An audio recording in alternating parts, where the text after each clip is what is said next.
So anyways, Pinocchio is transformed into a victim, and he's offered this identity, and he takes it. Now it's partly because he's deceived and manipulated, but it's also partly because the fox offers him the abandonment of responsibility as payment for adopting the victim identity.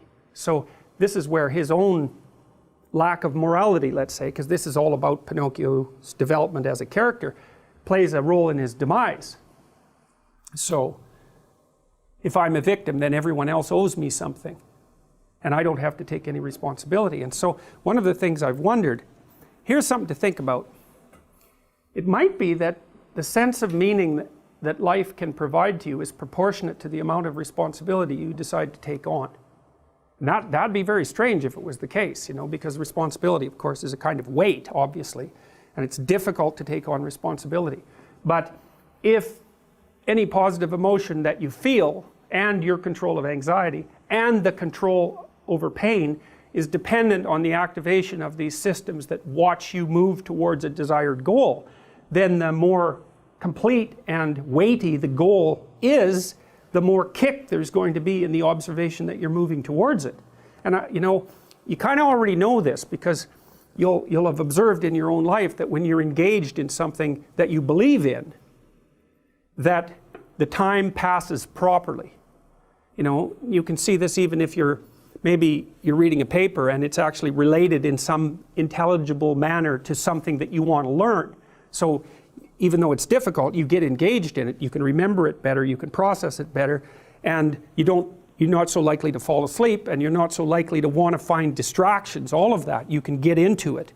And it would be very interesting if that was proportionate to the degree of responsibility that you're willing to shoulder, and I think you can make a strong case for that. I've also often wondered, imagine you could offer people a choice. Here's the choice. You could say, well, your life isn't meaningful. The nihilists have got it right. There's no meaning in your life. And because of that, there's no reason for you to accept any responsibility.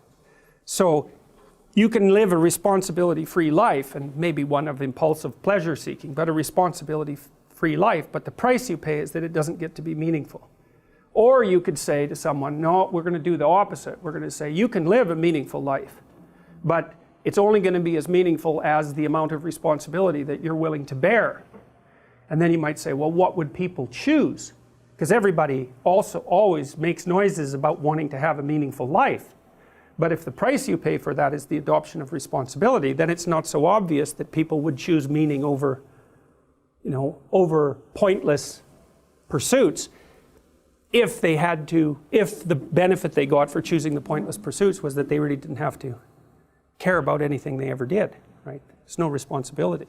And that's really what Pinocchio is offered. And that's what the coachman offers him. And that's interesting because,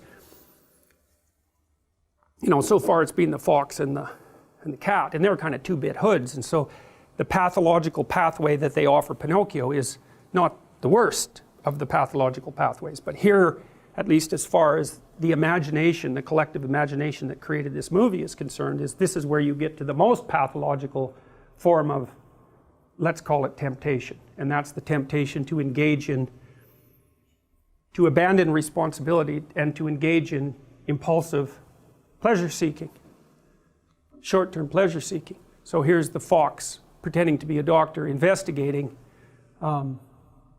Pinocchio's illness, and he makes some notes, which is all just meaningless scribble, right? It's like white noise.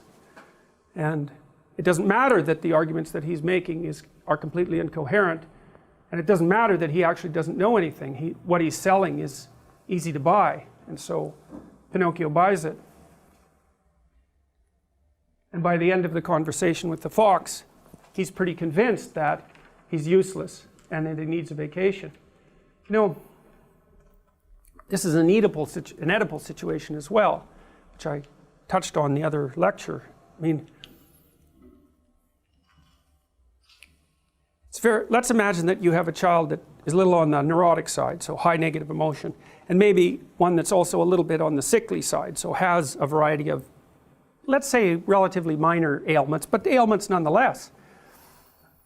And so what that means as a parent, we'll say mother for this example because I want to use the Oedipal example, you have to make a decision all the time about exactly how you're going to treat that child. One decision is, well, you don't have to go to school today because you're not feeling well. It's like, fair enough. But do you make the same decision the next day? And do you make the same decision the next day? And let's imagine that you enable the child to avoid responsibility as a consequence of capitalizing on their illness. Well, then that's not going to be very good for the child. The rule with a sickly child has to be something like, I'm going to push you right to your limit. Because otherwise, how is the person going to figure out what they can do? And if they can't figure out what they can do, then they're not going to be able to make their way in the world at all. And then that gets muddied very badly if you're not exactly sure that you want them to make their way in the world. You know, maybe you're just as happy because you'd be sitting at home alone if your child was there with you. And maybe you'd be just as happy at some level if they never grew up at all, because then they won't leave. And maybe that's because you have a terrible marriage and you're lonesome, you know. Maybe it's an abusive marriage and your husband has chased away all your friends. And so you don't have anything at all. And maybe that's because you didn't stand up for yourself very well, apart from the fact that he was, you know, tyrannical in his central nature. And so then all those little warps and bends in your psyche are going to manifest themselves right in the background of every single one of those decisions. My daughter had a lot of illnesses when she was adolescent, and they were very serious, and it was very difficult to figure out what to do about that because you couldn't exactly apply normative rules, right? And we always had to figure out if she was communicating her symptoms to us, how seriously to take those. And the answer was the least amount of serious possible. It's something like that, because we needed to know and she needed to know what she could do in spite of the fact that she had problems. And one of the things I really tried to instill in her, and I think it worked, is that you don't ever want to use your illness as an excuse for not doing anything. Not consciously. You know, sometimes you might not know, I'm not feeling well, what can I do? Well, you don't know, right? Because sometimes when you're not feeling well, you can do more than you think, and sometimes you can do less than you think. It's not like it's obvious, but sometimes it's obvious, you know, this little temptation flits through your mind and you think, well, I don't really want to do what I'm doing today and I'm not feeling very well, so I don't have to do it. You do that 100 times, then you don't know how sick you are anymore. And then you're in real trouble, because not only are you sick, but you've muddied the waters. And so you have both problems then, is you're actually ill and you've betrayed yourself by using that as an excuse not to pursue your responsibilities. And that, I think, if you do both of those things happen to you at the same time, you're in real trouble. And it's really hard not to have that happen. So anyways, Pinocchio gets enticed into believing that he's a victim. The fact that he's insufficient is used as an excuse by the fox and the cat to offer him a trip to Pleasure Island. And this is, I think, where the movie gets particularly dark. And so off they go, singing away. They have to carry him. So you could say, in some sense, he's carried by societal pathology and his own trouble. He's carried like a puppet off to Pleasure Island.